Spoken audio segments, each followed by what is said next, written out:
This is what Star Wars fans have been asking for, but is it too little too late? Whoa! So, what we have to talk about today is James Mangold's version of Star Wars. This is one of the movies that they have announced that they're going to let him take the reins on a Star Wars venture onto the big screen. Now, we've seen how these kind of things have gone in the past and how they just try to bastardize canon and lore.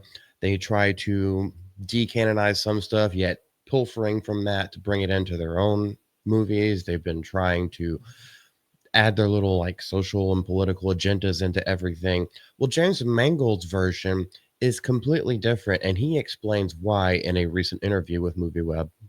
Now, before we go into the MovieWeb interview, just want to give everyone an update on the things that James Mangold has been known for. He's done a lot of good movies. He also has had some misses. So, Girl Interrupted was actually it was very well received, such as Identity. That was that John Cusack one. I really like that one back in the day. Walk the Line won Oscar, I think. 310 to Yuma, obviously very good. He also did The Wolverine, but then he followed that up with Logan. Ford versus Ferrari, that was in Oscar contention, and then he did Indiana Jones and the Dial of Dysentery.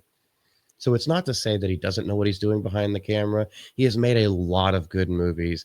However, not everything can be top notch. And you're only as good as your last movie. That's a little bit of a running phrase that everyone says in Hollywood. You're only as good as your last movie. Well, his last movie was a complete and utter bomb, but he reveals what will make his new Star Wars movie work. And so he has never shied away from challenges. This is what they say about him. Going just a little bit through some of his filmography, things that have won him awards, things that have got him recognition. But his upcoming Star Wars movie might be one of the largest chunks of challenge he's ever bitten off. And that's saying something because the fan base is so divided. There's the true fans, there's the shill fans, and then there's normies in between, which is what Star Wars was supposed to be in the first place. It was supposed to be family friendly, all ages. It was supposed to be for the normies. It took on a life of its own, and now that life of its own has some very stout people behind it. So, along with accomplished showrunner Bo Willimon, Mangold is set to take on a Star Wars in a unique fashion. It's already titled Dawn of the Jedi, possibly a working title, but it is also announced on StarWars.com and all kinds of other places. And it's going very, very far into the past. So, is what he actually wants to do, setting it 25,000 years before anything that anybody knows about takes place. He wants to go away from the original trilogy. We're not going to use that. We're going to use elements of the universe, and we're not going to be referencing these classic characters. Not even going to touch my girl Bastila Shan, which is good because I think someone else, they're trying to do a TV show on Knights of the Old Republic, to which I get extremely angry because if they mess with the Revan and Bastila storyline, you will hear me rage to no end. But he's not even trying to do that. He says, to me, the really important aspects are the freedom to make something new. And Bo and he, in relation to Star Wars, have been working on a script.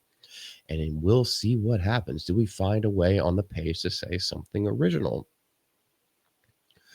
Original is never easy, but in the universe of Star Wars, where so much of it tends to rhyme like poetry, to take George Lucas's stupid quote, originality can certainly go against the grain a bit. But this is his words. The Star Wars movie would be taking place 25,000 years before any known Star Wars movies takes place. It's an area and a playground that I've always wanted to explore and that I was inspired by as a teenager. I'm not that interested in being handcuffed by so much lore at this point that it's almost immovable and you can't please anybody. Boom. Yes. This is what a lot of true Star Wars fans have been asking for a long time, at least since Disney took over and continued to sodomize the Star Wars franchise. That's exactly what we've been asking for. How about you get away from the member berries and write your own you could write your own epic in the Star Wars universe because it's all set up for you. The universe is there. It is hugely lore, it is hugely storied and rich in like every aspect of what's going on, what has been going on. And you don't have to center around certain characters just for name recognition. Do your own thing. Andor did a really good job with it, and then now they're ruining that by putting like 600 million into Andor season 2. Anyway, that's something that's another topic for another time. But just the fact that he's saying this right here is a huge boon in my book. My problem with it is it seems like it's a little bit too little, too late for Disney Star Wars. Now, if it was something off on the side that Disney wasn't going to be taking part in, I would be even more hyped for it. But the thing is that Disney has made Star Wars such a meh franchise to where people don't even want to hear about it anymore. People are not excited about anything about it anymore. And so bringing that interest back is going to be extremely difficult. And I don't think that investing a whole lot of money into one singular film is going to be the thing that turns the tide. But I'm here to be proven wrong. Now, this quote from him later on in the interview is not necessarily about Star Wars, but he does find a way to correlate. And he says that success is never guaranteed, but the reality is that the way to get most people to agree is to move them, to somehow find the humanity in a situation. That is storytelling. Yes, you have to connect with the audience and get them to feel what that character is feeling, whether it's a mega franchise or a smaller dramatic movie, whatever they are. Usually, the movies you remember are the ones that move you for obvious reasons. The ones that leave you cold, even if they're clever, even if they're spectacular, Last Jedi, even if they're dazzling, Holdo maneuver, somehow just become replaced by the next dazzling object a year later. Thank you. Practical effects, real sets, less green and blue screen. It's the feeling, it's the feels, right? That truly defines how we feel about these movies and whether we care to visit them again. This is a real filmmaker talking. Do I have complete trust in him? Absolutely not. But this is what they need to go back to when it comes to making movies, whether it be any kind of movie, but especially a Star Wars movie. They need to go back to Star Wars, not Star Wars referencing itself and having member berries show up so I can get the fans cooming in their pants. We don't need that. We've had that and it's all fallen flat on its face. Everyone's tired of it. Even the shills are tired of it, yet they still grift off of it on Twitter. So when we get Mangold and Williman's Dawn of the Jedi, when we get it, it's anyone's guess. They're still in writing it, but it has been announced, and one of those ones that has not been declared dead or shelved yet, even though that tends to happen more and more. Well, if Disney would stop just putting out this absolute drivel on Disney Plus, whether it be the shows, whether it be all the things, because people are paying hyper attention to it. They're paying hyper attention to the cost. How much money is going into this thing that nobody ends up watching? How much hype and red carpet, how gay is it stuff is going into these shows that claim Star Wars as their name, yet have nothing to do with Star Wars. Some flashy laser swords does not equal Star Wars.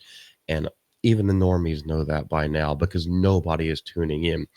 Perhaps James Mangold taking this different approach will actually make people want to come back to the theater, actually get them inspired by this galaxy far, far away. That's at least my hope. I know there's probably a lot of things that I could have talked about that I missed out on, but that's at least my hope because his viewpoint, his thought process on how he's handling this seems to me extremely invigorating and revitalizing. It's something that could actually do something for Star Wars, a franchise that I grew up on. My dad showed it to me on Laserdisc way back in the day, the original theatrical cut where Greedo never shot because Greedo never shot. Han shot first, Han shot only.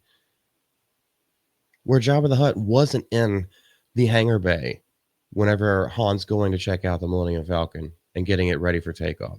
That none of that stuff was in there. Where the like trolling alien girl wasn't making some little dance number. Those are the ones that I saw, the unedited theatrical cuts on Laserdisc. I wish they bring back Laserdisc because it still had the film. Oh my gosh, it was an experience. but I know not everyone got to see that kind of stuff. If you have anything to say about this, I just absolutely love where he's trying to go with it. And maybe in the writing process, this is something that won't get bastardized whenever the executive producers take over and try to like nitpick their little 2 cents in. If you have anything to say about it, leave it down in the comment section below. This is Malty from the GCA. We will be live later on this evening at 8:30 Eastern. Late K with the GCA. You can find us there. Until then, please subscribe to the channel and y'all have a great day. Stay warm out there. Or if you're in California, get out. Bye.